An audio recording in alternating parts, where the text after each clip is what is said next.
여러분 안녕하십니까. 연애가 어려운 남자 김연어입니다. 요즘 날씨가 정말 좋으네요.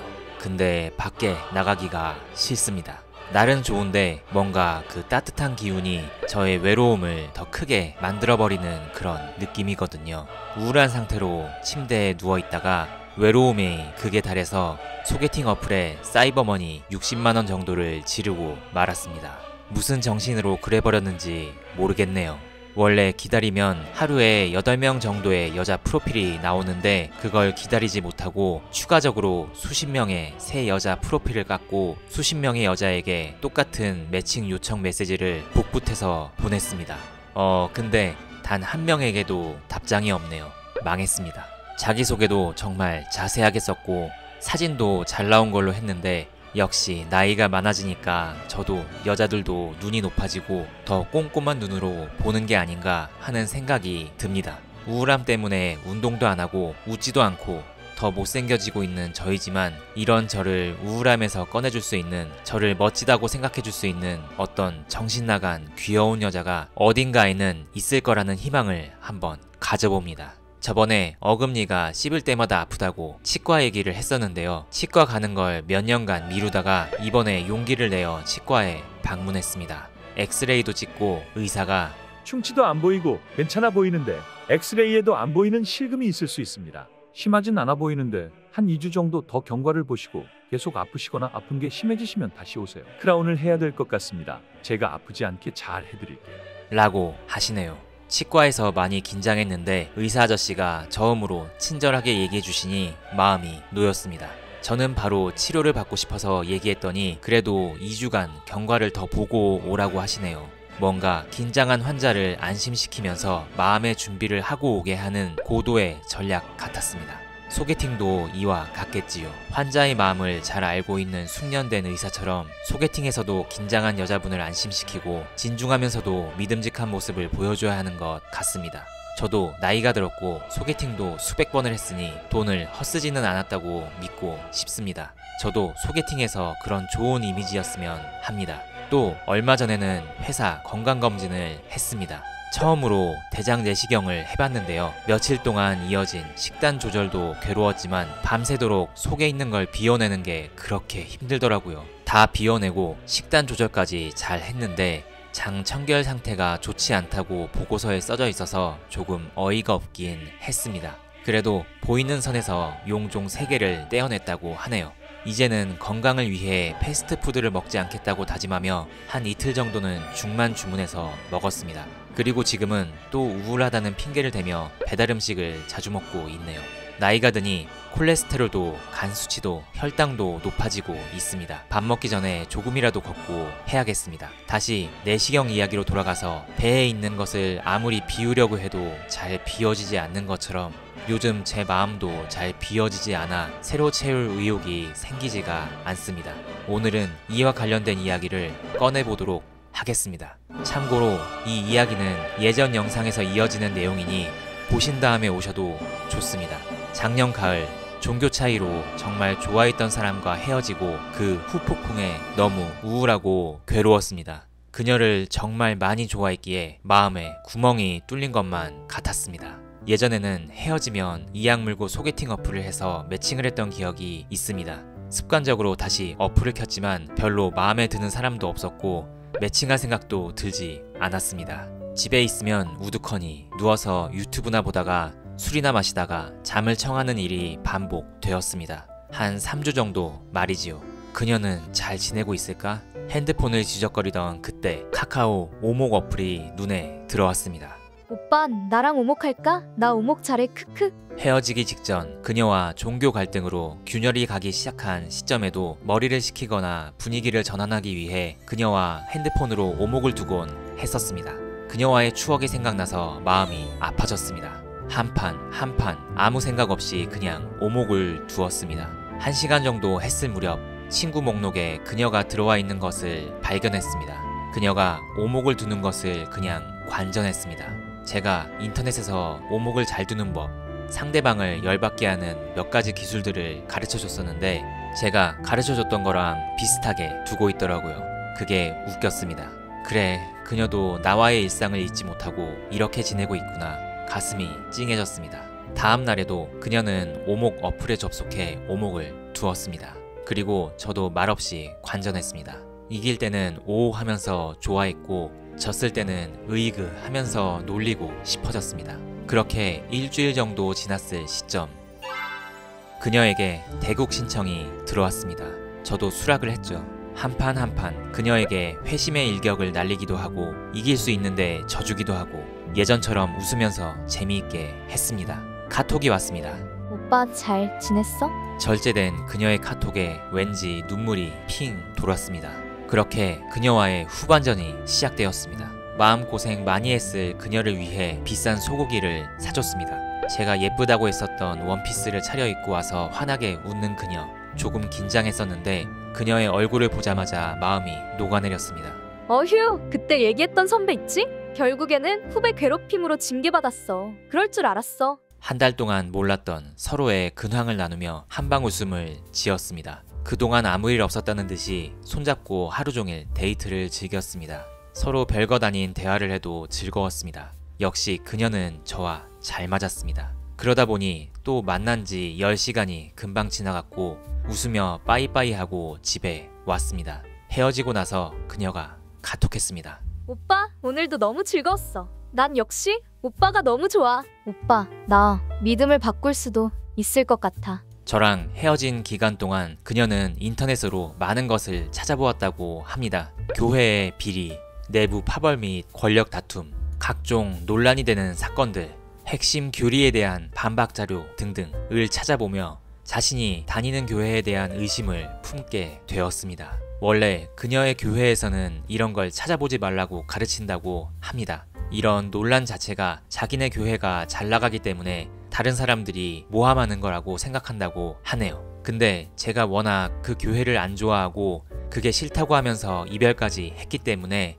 그녀도 제가 왜 그렇게 생각하는지 궁금해하다 이유를 하나씩 찾아본 것입니다. 그 교회가 절대 선이라고 생각했던 그녀는 인터넷에 있는 그런 이야기들을 듣고 적잖이 충격을 받은 것 같았습니다. 이게 사실이라면 우리 엄마도 꼭 알아야 할 내용인 것 같아. 그녀의 이모, 참고로 그녀는 이모를 엄마라고 섞어 부릅니다. 여튼 그녀를 어릴 때부터 돌봐주셨던 이모님에게 자신의 의문점을 얘기했는데 이모는 당연히 팔짝 뛰며 어디서 이런 소리를 들었냐, 그런 소리 하지 말라고 했다고 합니다. 근데 그런 의문들 중에서 참으로 아쉽고 안타까웠던 건 신으로 군림하고 있는 그 사람에 대한 의심은 감히 하지 못했다는 것이었습니다. 그런 것에 대해서는 한두 번 물어보긴 했지만 자꾸 대답을 못하고 말끝을 흐려버리길래 그래, 이 정도 의문만 가져도 됐다 하면서 넘어가 줬습니다. 며칠 뒤, 오빠, 엄마가 오늘 저녁에 같이 교회 가보재. 목사님이랑 얘기 한번 해보재. 나 괜찮겠지? 무서워. 솔직히 굉장한 우려가 됐습니다. 그녀는 자신의 의문점들을 교회 목사에게 A4 용지로 정리해서 갔고 목사님은 땡땡이가 교회를 열심히 나오지 않으니까 이런 의문이 생기는 거야. 이건 나도 물어보고 정확한 답을 알려줄게. 라고 했다고 합니다. 한 1, 2주에 한 번씩 그녀는 평일 저녁 때 그녀의 이모와 함께 교회로 불려가서 별도의 교육을 받았고 목사가 자료를 보여주면서 그녀의 의문을 풀어주는 자리를 가졌다고 하더라고요. 그리고 모든 것이 이해되지는 않았지만 그녀는 그 자리에서 벗어나기 위해 최대한 협조적으로 응했다고 합니다. 오빠, 교회 사람들이 나 조금 이상하게 보는 것 같아. 지나가다 교회 기록부 같은 걸 봤는데 내 이름에 무슨 체크 표시가 되어 있더라고. 나 어떡하지? 원래는 이 김에 이단 상담소 등에 데려가려는 생각까지 하긴 했습니다. 그러나 그녀가 가치관에 혼란을 겪고 있고 이미 이모나 교회 사람들과의 관계도 너무 힘들어하고 있기 때문에 몇 달 정도 종교에 대해 아무 이야기 하지 않고 기다려주기로 했습니다. 대신 CBS의 이단 관련 다큐멘터리를 보게 하거나 다른 인터넷 자료들도 가끔씩 찾아서 보내주면서 그녀가 천천히 생각을 바꾸길 원했습니다. 한 2달 정도 암묵적으로 종교 얘기는 거의 하지 않았습니다. 그녀의 노력에 감사하며 그녀가 조금이라도 바뀌길 기대했었죠. 그동안 정말 많이 놀았습니다. 헤어지기 전 종교 때문에 골치 아픈 얘기를 하느라고 잘 놀지 못했는데 둘 다 그 한을 풀고 싶었나 봅니다. 짧은 기간 많은 활동을 했었는데 몇 개 추억이 생각나네요. 우리 커플이 많이 했던 건 부체험이었습니다. 편의점에서 라면과 삼각김밥을 먹고 메가커피 가고 공원을 걷거나 집에서 TV만 보는 데이트를 몇 번 하고 그렇게 돈을 아껴서 비싼 스테이크집에 가거나 오마카세를 가거나 했습니다. 부담이 별로 되지 않았죠. 아끼지 않아도 되고 제가 사준다고 해도 오빠 돈 아껴야 돼. 라면서 저를 챙겨줬습니다. 남자가 좋아하는 포인트를 딱 알고 있는 그녀였습니다. 부체험으로 한 번은 서울에 스테이크집을 갔었죠. 고기는 어떻게 해드릴까요? 웰던? 그녀는 이런 곳에 와본 적이 없다며 고기 굽기를 말하는 걸 어색해 했습니다. 이 사람은 평소 끼니도 계란 후라이, 밑반찬 한두 개 항상 이런 식으로 먹었습니다. 그래서 가끔씩 카카오 선물하기로 제가 햄버거 등 음식 기프티콘을 챙겨주곤 했습니다. 제가 소개팅했던 다른 여자들에게는 볼 수 없었던 이런 수수하고 까다롭지 않은 느낌이 신선하고 좋았습니다. 고기가 너무 부드러워. 오빠 역시 비싼 고기는 다르네. 고기를 크게 베어물며 행복한 표정을 짓던 그녀가 생각나네요. 후식으로 크레이프 케이크가 나왔습니다. 세로로 푹 찍어서 먹길래 먹을 줄 모르냐고 한 겹씩 먹는 거라고 놀렸습니다. 이거 먹을 줄 모른다고 나 무시하는 거야? 오빠는 맨날 나한테 모른다고 무시해. 입이 삐쭉 나와서 삐진 그 모습이 귀여웠습니다.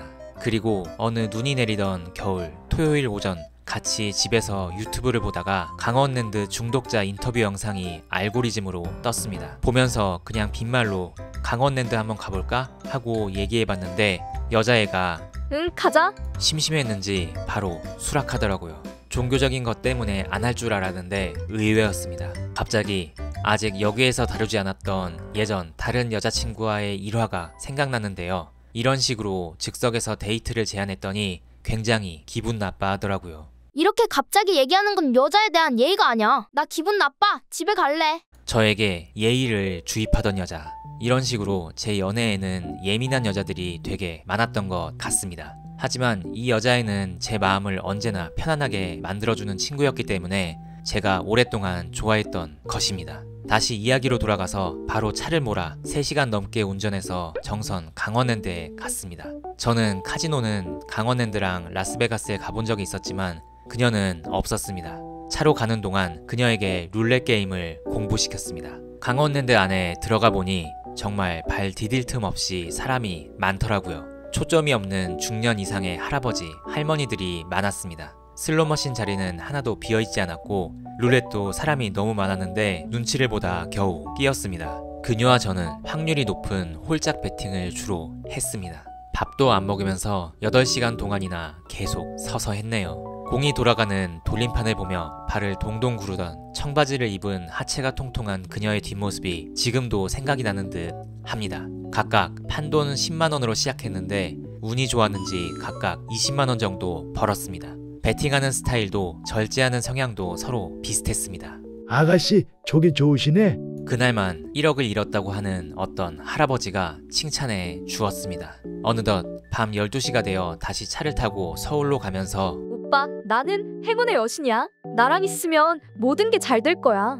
그녀는 딴 돈으로 제 차에 기름을 넣어 주었습니다. 계속 서 있느라고 피곤했는지 조수석에서 입 벌리고 코 골면서 졸고 있는 그녀를 보며 이 사람하고 결혼하면 여러 가지로 어려움은 예상되지만 그냥 뭔가 잘 풀리지 않을까 하는 근거 없는 생각이 들었습니다. 식비 아끼면서 주식으로 돈을 모으고 그걸로 언젠가는 대박이 나고 로또도 갑자기 1등 당첨이 되고 그녀와 함께 하다 보면 정말로 그런 좋은 일들이나 기적이 왠지 일어날 것 같고 고생 끝에 부둥켜 안고 환호하며 기뻐하는 모습이 계속 상상이 되었던 것입니다. 네, 이런 즐거운 얘기들이나 추억도 있었지만 점점 데이트를 해도 밖에 잘 나가지 않고 여자의 집이나 동네 근처에서만 놀게 되었습니다. 당시 연말 연시라 어디 놀러가고 돌아다니기 딱 좋은 시기였는데 서로 어디 놀러가자는 얘기를 잘 못했습니다. 서로 해결하지 못한 문제가 있어서 마음속이 무거웠기 때문이었습니다. 바로 종교 문제. 처음에는 둘 다 꺼내는 것을 금기시했습니다. 현실을 외면했었죠. 하지만 낮에는 재미있게 놀다가도 밤이 되면 뭔가 불편한 침묵과 한숨이 계속되었고 결국 오빠, 우리 어떻게 하면 좋을까? 그녀가 망설이다가 한숨을 쉬면서 얘기합니다. 앞에서 그녀가 믿음을 바꿀 수도 있다는 얘기를 했었고 제가 기다렸다고 언급을 했습니다. 조심스럽게 진행 상황에 대해 물어보니 몰라, 그땐 오빠가 떠날까봐 다급하게 그랬었지. 목사님의 집중교육으로 마음속 부담이 많이 생겼고, 특히 이모가 울면서 너 정말 왜 그러냐? 내가 이 교회 믿게 해서 네 인생 망치게 한 거냐? 여기는 나쁜 교회가 아니야. 그런 이상한 소리 하지 마라. 쓰러질 것처럼 하셔서 의문점이 해소된 것은 아니지만 마음이 약해져서 그만뒀다는 것입니다. 그리고 전도사인 오빠한테는 얘기도 하지 못했다고 하네요. 그렇게 말을 흐리니 더 이상 물어볼 수는 없었습니다. 저는 원래 이 여자가 종교의 믿음에 대해 큰 변화가 없는 이상 힘들겠다 얘기하고 헤어졌었습니다. 하지만 저는 이제 1년이나 이 사람을 만났고 쉽게 헤어질 수 없는 사이임을 확인했습니다. 다시 이야기하는 것이 필요했습니다. 나는 이 종교에 대해 부정적으로 생각하고 교회의 사회적 논란 등의 여부를 떠나서 어떤 믿음이 비합리적이나 세뇌적인 요소를 가지면 그것만으로도 큰 문제가 될 수 있다고 봐. 기본적으로는 땡땡이가 그 종교 세계관을 진심으로 믿고 있으면 그대로는 힘들다는 생각이야. 다만 땡땡이가 가족 때문에 믿고 있다는 얘기도 했었고, 결혼하면 횟수를 줄일 수 있다고도 했으니 장기적으로라도 종교로부터 멀어질 계획 같은 거라도 있는지 물어보고 싶어. 종교에 대해서 내가 있는 그대로 존중하지 못해서 정말 미안해. 오빠, 교회에 대해 믿음이 별로 없다는 건 내 그동안의 행동들로 증명되었다고 생각해. 전부터 얘기해왔지만 나는 우리 가족과 나의 관계, 그리고 오빠와 우리 가족과의 관계가 나빠지지 않았으면 좋겠어. 그러려면 오빠의 종교를 내가 터치 안 하듯이 오빠도 내 종교 활동에 대해 존중하고 터치 안 한다고 선언해야 가족들과의 관계가 틀어지지 않을 거라 생각했고, 이게 결혼을 추진할 수 있는 최소한의 조건이라고 생각했던 거야. 솔직히 제가 이 여자의 종교를 무턱대고 존중한다 하면 나중에 그 종교로 인해 무슨 일이 벌어졌을 때 저의 선언이 제 발목을 잡을 수 있다고 생각했습니다. 그래서 그 존중한다는 말이 쉽게 나오지 않았던 것입니다. 나는 종교를 어렸을 때 부모님 때문에 선택권 없이 믿었기 때문에 후회되는 게 많아. 오빠한테 포기하지 않을 거고, 가정을 우선시할 거고, 아이에게 성인 될 때까지 종교를 가지지 않게 하고, 11조 이상 하지 않고 주변인들에게도 전도하지 않을게. 이렇게 되면 오빠 가족이 피해 입는 건 없지 않아? 그녀는 저에게 당근을 제시하였습니다. 땡땡이가 얘기하는 게 다 잘 지켜진다면 문제가 없겠지. 하지만 땡땡이의 가족들이 종교에 굉장히 가까이 있는 사람이기 때문에 약속이 진정으로 지켜질 수 있을지 의문이야. 그래서 나는 너가 적어도 종교에 대해서는 나랑 비슷한 비판적인 생각 조금이라도 가지길 바랬어. 그게 새롭게 꾸릴 우리 가정을 지킬 수 있는 방법이라 생각했어.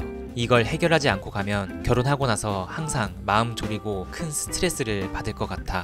너가 그런 입장이 확실해져야 땡땡이를 믿고 땡땡이 가족들에게 종교를 존중한다고 말할 수 있을 것 같아. 오빠 관점대로 이게 사이비 종교라면 우리 가족이 믿는 건 교통사고와도 같은 거야. 우리 가족이 믿게 된 건 어쩔 수 없는 거고, 오빠가 종교를 이해해주지 않는다 하면 나뿐만 아니라 우리 가족들도 크게 상처를 받아. 아무리 오빠가 좋아도 내가 좋아하는 사람과 그의 가족이 우리 가족에게 상처 주는 상황 원치 않아. 그걸 고려해줬으면 좋겠어. 네, 몇 주 동안 카톡 그리고 통화로 엄청 많은 대화를 주고받았었는데 너무 길어지니까 생략하겠습니다. 즉, 저는 그녀에게 진심으로 그 종교를 믿는 것은 현재로서는 받아들이기 어렵고, 가족들 때문에 어쩔 수 없이 믿는 비중이 크다면 몇 년 혹은 몇십 년이 걸려도 좋으니 천천히 그만둘 수 있는 방향성을 제시해달라고 했습니다. 그렇게 되면 가족들에게 종교를 존중한다고 얘기하겠다 했습니다. 부담을 줘서 여러 가지로 미안해. 그래도 꼭 한번 생각해줬으면 좋겠어.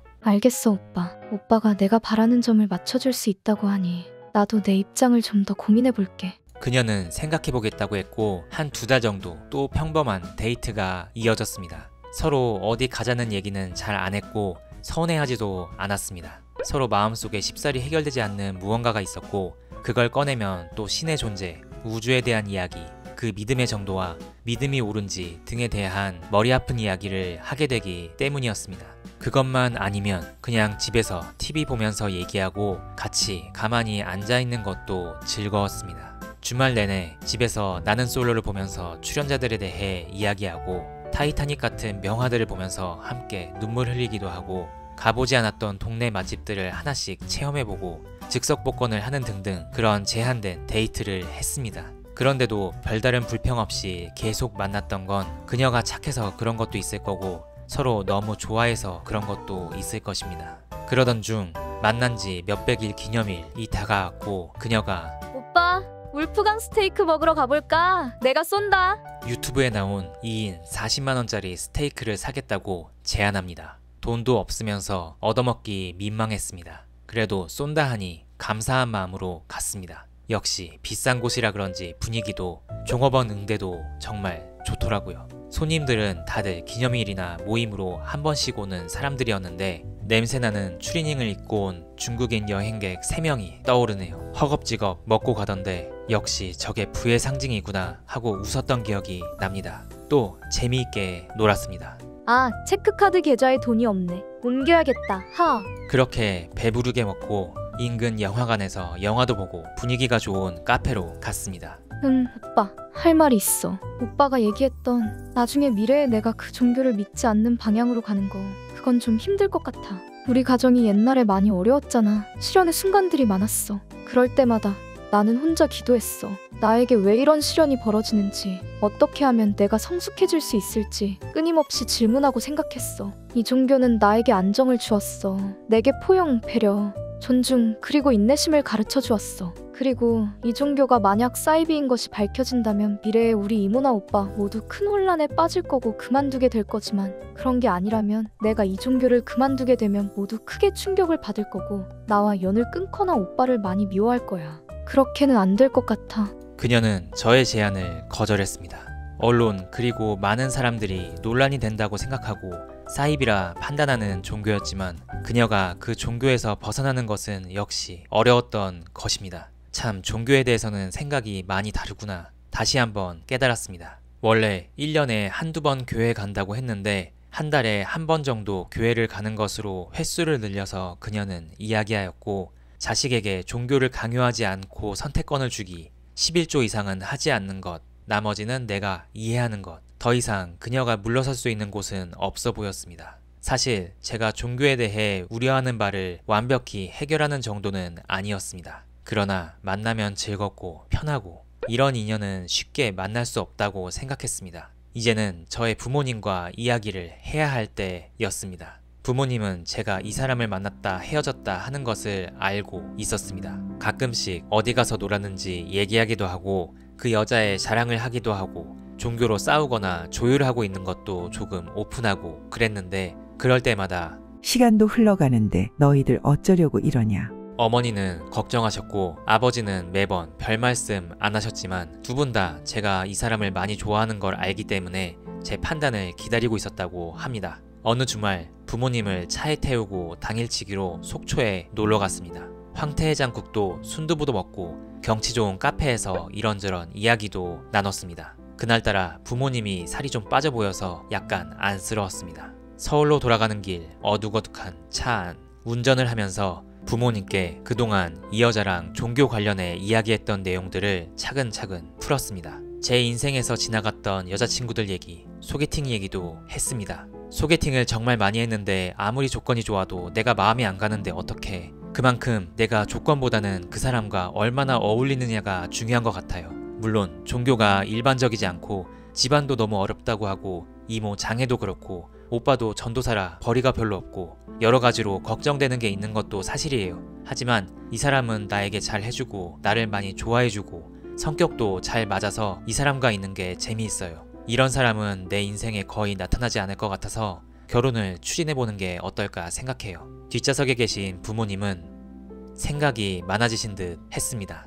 긴 침묵 끝에 어머니는 우리끼리 얘기지만 우리가 살면 얼마나 살겠냐. 우리 신경 쓰지 말고 그냥 너가 하고 싶은 대로 해라. 우리야 뭐 너가 결혼하고 나서 종교 때문에 싸우고 힘들어할까봐 그게 걱정이 되는 거지. 우리 에어로빅 클럽에도 땡땡교회 신도가 있더라. 사람들이 다들 피하고 아무도 얘기 안 거는데 네 여자친구 생각해서 한번 얘기 걸어봤다. 그 사람이 성경 공부하라고 하길래 사람들이 싫어하는 거 안 보이냐고 그런 얘기 하지 말라 했더니 다음부터는 조용히 있더라. 약간 찬성 분위기의 얘기를 해주셨습니다. 그러면서도 우리가 살면 얼마나 살겠냐. 이 얘기가 서글프게 다가왔습니다. 아버지는 계속 침묵을 지키셨습니다. 그러다가 작심한 듯 이야기를 쏟아냈습니다. 네가 결혼 못할까봐 가만히 있긴 했지만 상식적으로 이런 집안하고 결혼이 말이 된다고 생각하냐? 평생 고생이다. 거의 반년 동안 이야기를 해왔는데 상황이 바뀐 게 하나도 없는 것 같다. 논란이 있는 종교인 걸 자기가 알고 있고 우리가 그걸 싫어하는 걸 알면 그 사람 인생을 위해서라도 그 사람이 바뀌어야지. 왜 우리가 이해해야 하는지 전혀 모르겠다. 그 집안도 정말 이상하다. 딸이 이런 종교 때문에 결혼 못하고 있으면 내가 만약에 그쪽 집안 사람이라면 어떻게든 노력할 것 같은데 그런 생각 못하는 게 참. 종교 때문에 정상적인 생각이 불가능한 집안이야. 차라리 국제결혼을 알아봐라. 나중에 고생하지 말고. 여보, 조용히 좀 해. 그럼 나도 여자애랑 얘기하고 한번 추진해 볼게요. 알겠지? 아버지가 걱정하시는 것이 뭔지는 알았으나 외면하고 독한 마음을 먹고 얘기했습니다. 아버지는 창밖을 바라보며 더 이상 얘기하지 않았습니다. 여행이 끝난 다음날 그녀를 만났습니다. 땡땡아, 여행 가서 부모님에게 네 이야기를 했어. 어머니와 아버지가 했던 얘기들을 솔직하게 전달하며 그래도 추진하기로 했다고 전달했습니다. 여자도 생각이 많아지는 듯 했습니다. 알겠어. 나도 한 일주일 뒤에 우리 이모한테 얘기해볼게. 그녀는 차분히 얘기했습니다. 다음날 저녁 퇴근하고 오랜만에 동생과 통화했습니다. 종교에 대한 걱정 등등은 있지만 추진해볼까 한다 라고 얘기했습니다. 동생은 단호하게 반대했습니다. 오빠, 웬만하면 응원하겠는데? 이건 아니야. 결혼은 현실이야. 오빠가 그런 사연 있는 집안에 굳이 발을 담궈서 고생할 이유가 전혀 없어. 오빠가 그 여자의 종교 때문에 미래 결혼 생활이 걱정되는 건데 오빠가 안심하고 납득할 수 있는 조건이라면 괜찮지만 지금 보면 그 여자는 종교에서 양보하는 게 별로 없잖아. 오빠가 굳이 하겠다면 내가 말릴 수는 없겠지만 다시 생각해봐. 못 끊겠으면 차라리 그냥 사귀기만 해. 결혼 얘기 꺼내지 말고. 이렇게 딱 잘라서 얘기하니 이러면 안 되는데 저의 마음이 또 복잡해졌습니다. 내심 저는 가족들이 저를 응원해주기를 바랬습니다. 그러나 역시 가족들은 별로 달가워하지 않았습니다. 바로 여자애에게 전화가 오네요. 오빠, 오늘 잘 보냈어요? 대화를 하는데 저는 티를 안 낸다고 재미있게 대화했는데 텐션이 낮았는지 오빠, 생각이 많아졌어? 자신 없나 봐. 귀신같이 제 생각을 읽어냅니다. 참, 제가 봐도 이건 제가 남자답지 못하게 행동한 것 같습니다. 저도 이런 게 처음이라. 이런 오빠를 내가 어떻게 믿겠어? 오빠 믿고 우리 엄마한테 얘기했으면 나만 바보 될 뻔했네. 그리고 오빠네 가족은 왜 이렇게 오빠 마음을 쥐고 흔드는 거야? 눈이 뒤집힌 그 여자는 이제는 가족들에 대한 서운함을 직설적으로 쏟아내었습니다. 가만히 듣고 있으면서 생각을 정리하려고 했고 마음을 다잡을까 했는데 결국 책임지는 건 오빠고 오빠네 가족들은 그냥 안 좋다니까 무지성으로 반대할 뿐이고 뒷짐지고 있다가 자신이 한 얘기는 있고 편하게 밥 먹고 편하게 생활하는 거야. 오빠의 고민과 고통에 대해서는 진지하게 생각하지도 않는 사람들이라고. 그런 사람들이 어떻게 가족이라 할 수 있어? 반대할 거면 누구 소개시켜주면서 반대하라 그래. 진짜 무책임하네. 이런 날선 말들에 참을 수 없어서 저도 열받아서 한마디 하고 그녀는 더 소리 지르고 또 파국으로 흘러갔습니다. 그만 만나자. 역시 오빠는 나보다 가족이 우선이었어. 이젠 지쳤어. 꼴도 보기 싫어. 연락하지 마. 절대. 그녀는 또 서럽게 울더니 전화를 확 끊어버렸습니다. 이렇게 또 끝인가? 싸울 때 짜증나는 감정이 사라지니 우울함과 두려움이 마음속을 지배했습니다. 그래, 잘됐지 뭐. 우리 가족도 적극적이지 않은 걸 보니 좋아하지도 않는데 여기에서 끝내자 다짐했습니다. 이렇게 끝났으면 좋았을 텐데. 다다음 날 오랜만에 친구랑 커피 한 잔을 마셨습니다. 야, 잘 지냈냐? 이런저런 얘기를 하다가 제 스토리를 친구에게 고백했습니다. 잘 된 거야. 잊어 임마. 내가 괜찮은 애로 소개팅 바로 시켜줄게. 약속 끝나고 친구가 사진을 보내줬는데 진짜 너무 제 스타일이 아닌 겁니다. 그 여자와 비교하니 참 우울해졌습니다. 정중하게 그 친구에게 거절 의사를 표하였습니다. 정말 서로 이성적인 호감을 가지는 것도 참 어려운 일이구나. 언제 또 이런 사람을 만나서 처음부터 호감을 쌓아갈 수 있을까? 참 막막해졌습니다. 그렇게 한 일주일이 지나고 카톡을 실행해봤습니다. 근데 그녀가 카톡 프로필을 바꿨더라고요. 제가 여행 가서 찍어준 제가 좋아하는 뒷모습 사진을 걸어놨습니다. 왠지 마음이 찡해졌습니다. 저도 프로필 구석에 우울함을 표시하는 이모티콘을 올려놓았습니다. 그러니 그녀도 또 자기 카톡 프로필에 저랑 같이 갔던 곳 사진을 올려놓았습니다. 이 사람도 참 힘들구나. 그래도 연락을 하진 않았습니다. 잘 잊혀지지가 않더라고요. 한 3주 뒤 오빠 잘 지냈어요? 그녀가 또 카톡이 오네요. 내가 보기엔 오빠는 내가 연락을 하길 바랬어. 그치? 자기 연락을 합리화시키기 위한 그녀의 한마디. 그냥 복잡한 신경이었다고 했습니다. 그리고 또 밥 한 번 먹기로 했죠. 참 징글징글한 인연이네요. 인연인지 악연인지. 다른 여자들은 한번 마음 먹으면 그냥 끝이었고 저도 마찬가지로 다시 연락하는 일은 많이 없었거든요. 다시 이어졌던 적도 없고요. 근데 진짜 몇 번을 헤어졌다 만났다 하는 건지 참 서로 좋아하는 마음이 크긴 했나 봅니다. 그녀 집 근처 샤브샤브 집에서 맛있는 걸 먹으며 또 근황을 업데이트하고 익숙한 듯 손잡고 로또를 사고 재래시장을 구경하고 서로 헛웃음이 나왔습니다. 그녀가 으이그 오빠 진짜 밉다. 내 마음속에서 왜 이렇게 빠져나가질 않는 거야. 합니다. 저도 참 이런 어이없는 상황이 민망했습니다. 오빠랑 헤어진다 생각하니 참 막막하더라고. 나는 종교를 숨기고 있기 때문에 지인들에게 소개팅 받을 수 없어. 또 스카이피플에 들어가야겠지. 3주간 무슨 일이 있었는지 그녀는 저에게 얘기합니다. 사실 예전에 소개팅했던 사람이 연락 와서 다시 만났었어. 그 사람 만나자마자 내 종교랑 집안 어려운 거랑 다 얘기했는데 그 사람은 아무 말도 안 하고 바로 이해하고 존중하겠다고 하더라. 우린 반년 동안 뭐 한 걸까? 정말 허무했어. 일주일에 한 4번은 봤는데 그 사람은 정말 적극적이었고 비싼 음식도 사주고 오빠보다 잘생겼지만 오빠랑 놀 때보다 왠지 즐겁지가 않더라. 데이트하는 내내 졸리고 집에 가고 싶고 편하지가 않았어. 그리고 데이트에서 날 잘 배려해주지 않았어. 그래서 연락 끊었고 오빠와의 케미가 너무 그리웠기 때문에 다시 연락했던 거야. 나는 조건보다 사랑을 선택했어. 오빠도 그런 선택을 해줬으면 하네. 맞습니다. 그녀도 이 지옥 같은 상황을 탈출하고 싶었나 봅니다. 예쁘고 몸매도 좋고 착하기 때문에 남자들이 끊이지 않으나 그녀도 기준이 있었기에 쉽게 탈출하진 못한 것 같습니다. 저도 그녀와 잘 맞았고 같이 있어도 하나인 것처럼 편했기 때문에 쉽사리 잊지 못한 것이지요. 이전 영상에서도 말씀드렸지만 저는 이 여자의 조건이 아쉽긴 했어도 딱히 문제라고 생각했던 적은 없었습니다. 그렇다면 또 마지막 남은 하나, 종교 문제를 얘기해야 되는데 서로의 입장차를 어떻게 해결해야 되나 막막했습니다. 그렇게 또 익숙한 패턴으로 놀고 집으로 향하려 할 때 오빠, 내가 편지 썼어. 집에서 읽어줬으면 좋겠어. 기념일이나 그녀가 힘들어할 때 제가 작은 꽃다발과 손편지를 써준 적은 있었으나 그녀가 손편지를 써준 적은 처음이었습니다. 손편지를 읽고 있는데 추가적으로 긴 메일도 보내더라고요. 그녀는 할 말이 많아 보였습니다. 오빠, 3주 동안 깊게 생각해봤어. 내 종교가 일반적이지 않고 많은 사람들이 싫어한다 해서 내가 더 많이 맞춰야 할 이유는 없다고 생각해. 이건 평등하지 않아. 종교의 자유는 헌법으로 보장되어 있고 중요한 건 그 신념 안에서 어떻게 살아가느냐 하는 거야. 나는 최선을 다했어. 반면 오빠와 가족은 나를 사람됨보다는 종교라는 기준으로 판단해서 배제하려 했어. 이렇게 오래 만났는데 얼굴 보자는 얘기를 꺼내지도 않았지.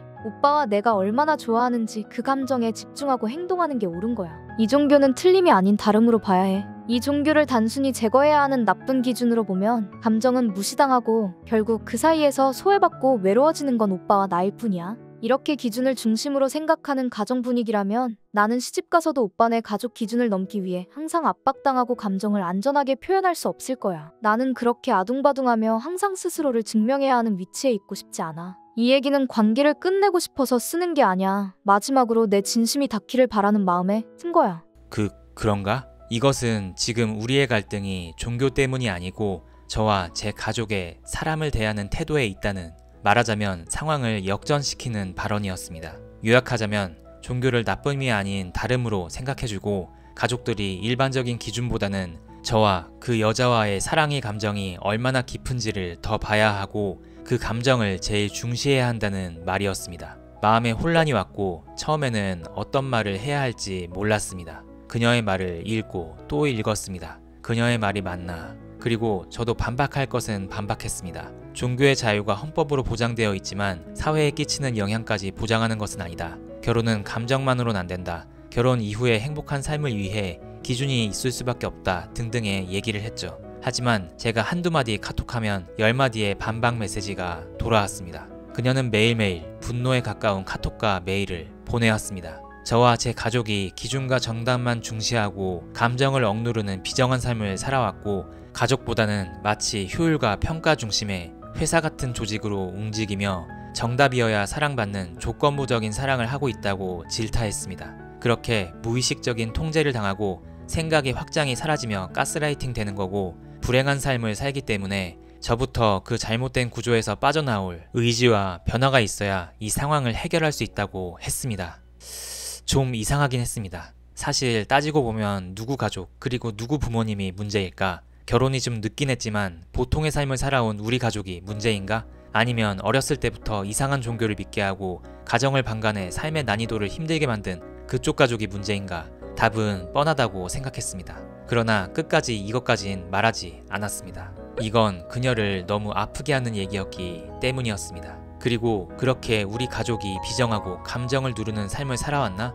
생각해보면 그런 적은 없었던 것 같았습니다. 그냥 뭔가 기분이 이상했습니다. 무슨 챗GPT랑 얘기해서 대본을 만들어내는 것 같이 그녀는 엄청 긴 카톡과 메일을 수시로 보냈습니다. 그녀의 생각과 흐름을 따라잡기가 굉장히 힘들었고 버거워지기 시작했습니다. 그리고 오빠, 교회 다녀올게. 처음엔 1년에 한두 번 간다고 약속했는데 한 달에 한 번으로 늘더니 이제는 일주일에 한 번으로 늘었습니다. 그녀는 이제 교회 가는 걸 당당하게 드러냈습니다. 그녀는 저에게 맞추는 것이 아니라 자기 자신이 누구인지 드러내기 시작했습니다. 더 이상 횟수를 줄이겠다거나 자기가 믿음이 적다는 얘기를 하지 않았습니다. 그 다음 주 그녀의 집에 갔는데 약봉지가 수북하게 쌓여 있었습니다.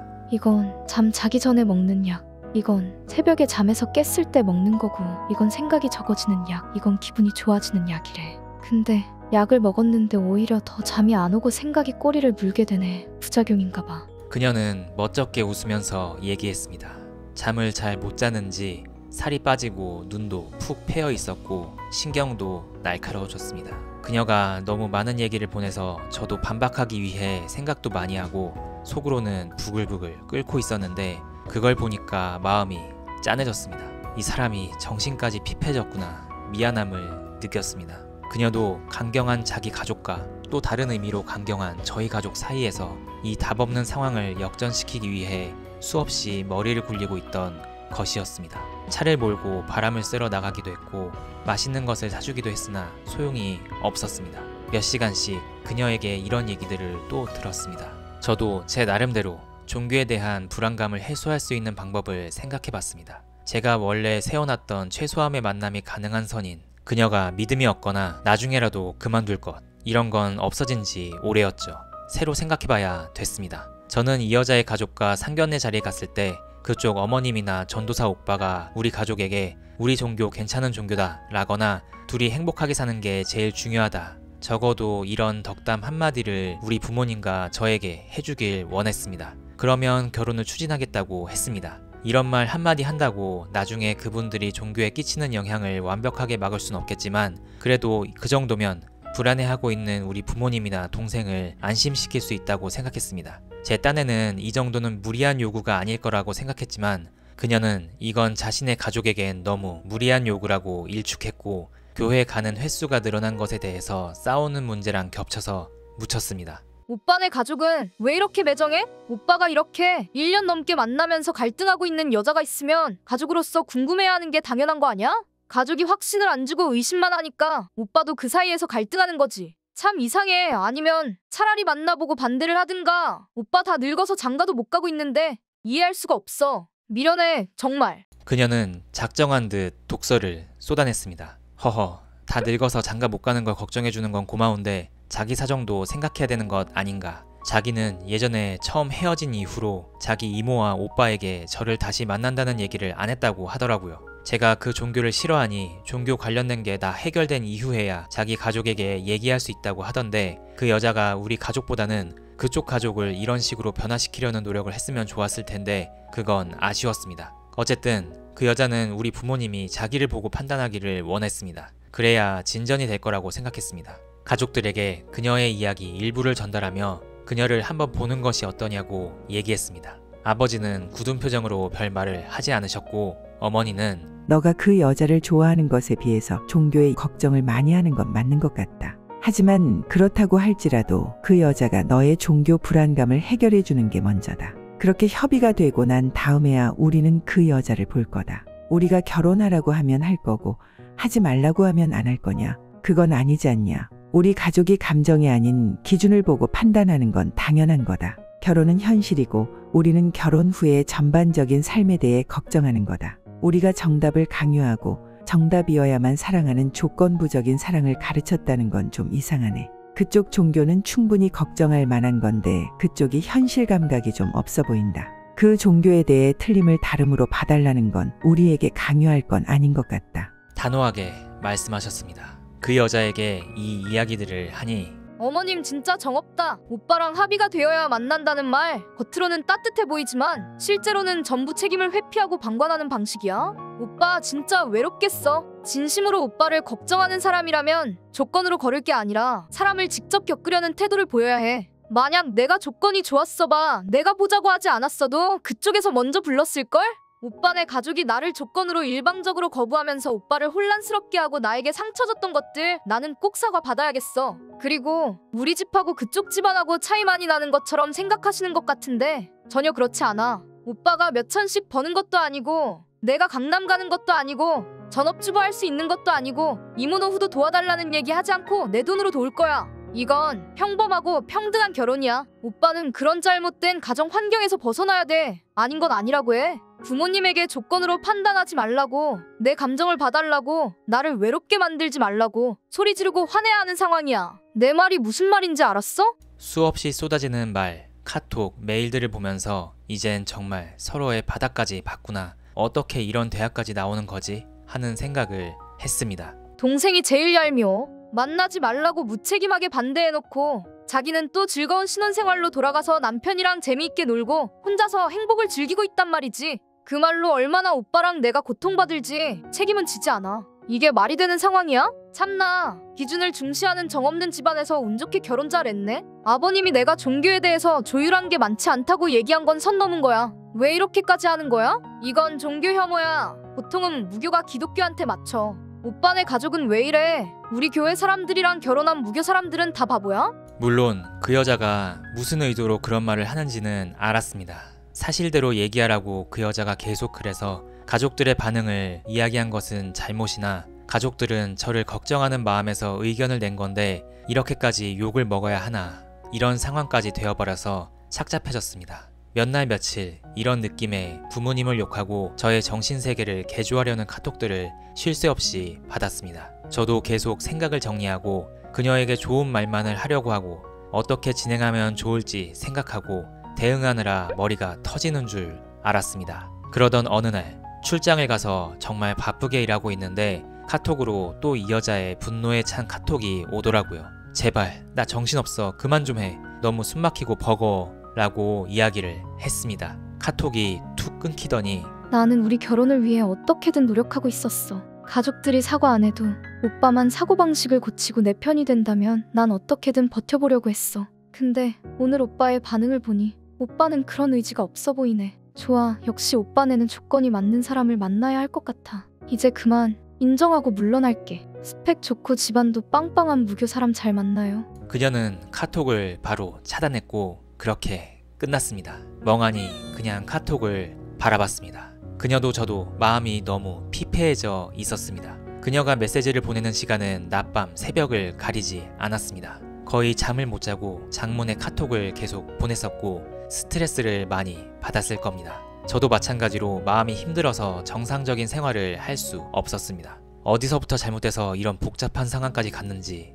슬펐습니다. 그 뒤에도 몇 번의 메일이 더 왔습니다. 오빠와 오빠의 가족은 여전히 상황을 제대로 바라보지 못하고 있어. 종교, 배경 같은 외적인 조건으로 나를 판단했고 오빠는 그걸 잘못이라 생각하지 않았어. 오히려 가족들이 자기를 걱정해 주는 거라고 두둔했지. 관계가 무너진 본질적인 원인은 그거야. 나는 최선을 다했어. 그런데도 오빠와 오빠 가족은 나에게 확신을 주지 않고 조건부로 대했어.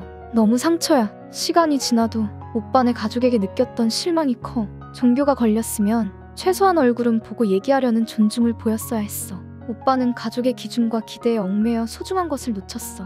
오빠가 그런 환경에 놓여져 있는 것에 연민을 느껴. 오빠는 누군가를 만족시키기 위해 존재하는 사람이 아니라 그 자체로 소중한 사람이야. 억눌린 삶을 살아가지 말고 자유로운 행복을 느끼길 바래. 솔직히 공감하는 것도 있고 공감하지 못했던 부분도 있었습니다. 하지만 끝난 이상 좋게 마무리하기로 했습니다. 처음에는 반감이 들었던 게 사실이지만 시간이 지나 땡땡이의 글들을 다시 읽어보니 정말 끝까지 땡땡이가 노력했고 나를 많이 사랑한 것이 느껴졌어. 땡땡이는 나 그리고 우리 가족의 배려 없는 상황 속에서도 끝까지 애쓰고 존중해왔어. 그리고 그건 나를 향한 진심 어린 사랑의 힘이었어. 마음속에서 느꼈을 좌절과 서운함, 상처에 대해 진심으로 사과할게. 그리고 나도 사랑뿐 아니라 인생에서 나를 어떻게 바꿔볼지 고민해볼게. 잊지 못할 거야. 고마웠어. 그녀는 그래, 내가 오빠에게 듣고 싶었던 말은 이런 진심 어린 공감과 사과의 말이었어. 눈물이 나네. 고마워. 마치 영화에서 상처받은 영혼이 편히 잠들듯 그녀는 그제서야 마음속이 편안해진 듯 했습니다. 그리고 이제는 서로가 넘을 수 없는 벽이 있다고 느꼈기 때문에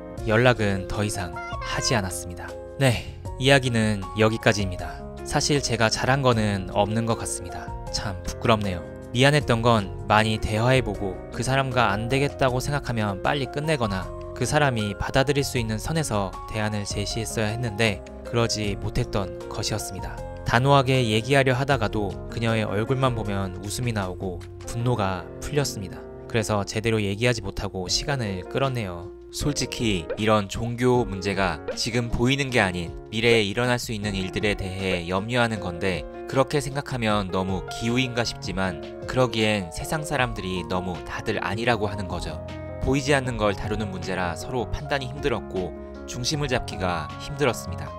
그 여자도 나름 타협안을 가져오긴 했지만 그쪽 집안의 얘기도 못 꺼낸 상태였고 아마 그쪽에서도 반대할 확률이 컸다고 봅니다. 그리고 그녀의 입장에선 굉장히 피말렸을 것 같습니다. 그녀는 여러 가지로 최선을 다했지만 결과적으로 잘 되지 않았죠. 무게감이 상당했을 것 같습니다. 안타깝지만 사실 그건 종교에 대한 견해 차이가 커서 그랬던 것 같습니다. 제가 옳다는 생각으로 끊임없이 그녀를 괴롭힌 게 되었는데 지금 와서야 하는 얘기지만 사실 그것도 오만한 생각이었던 것 같다고 반성하고 있습니다. 그녀를 진정 사랑했었다면 그냥 이해하고 받아들였어야 하는 게 아니었나 생각이 듭니다. 하지만 그걸 알면서도 그렇게 마음 먹는 건 쉽진 않았습니다. 외부에서 보면 그냥 사이비 종교 믿는 사람과 연애하다 끝난 것 이렇게 간단하게 보고 왜 그런 사람 끊지 못하냐고 답답해 하겠지만 그 안에는 이렇게 수많은 이야기가 있었습니다.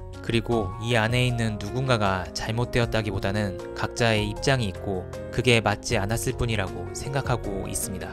저도 제 나름대로의 방식으로 그녀도 그녀의 방식으로 최선을 다했습니다. 그녀도 저도 진심으로 좋아했기에 이렇게 오랫동안 저와 함께한 것이지요. 결혼을 생각한 사람이 처음이라 이렇게 부끄럽고 모자라고 미숙한 모습을 보였는데 다음에는 지금 경험을 생각하며 조금 더 성숙한 모습을 보여야 하겠습니다. 나이 40이 되니 인연을 만나기 더욱 어려워지는 것 같습니다. 시간은 계속 흘러가지만 어떻게든 삶은 정답을 찾겠지요. 치과 치료도 받고 운동도 하고 공부도 하면서 일상을 다시 찾아야 하겠습니다. 오늘 영상은 여기까지입니다. 모두 행복하시길 바랍니다.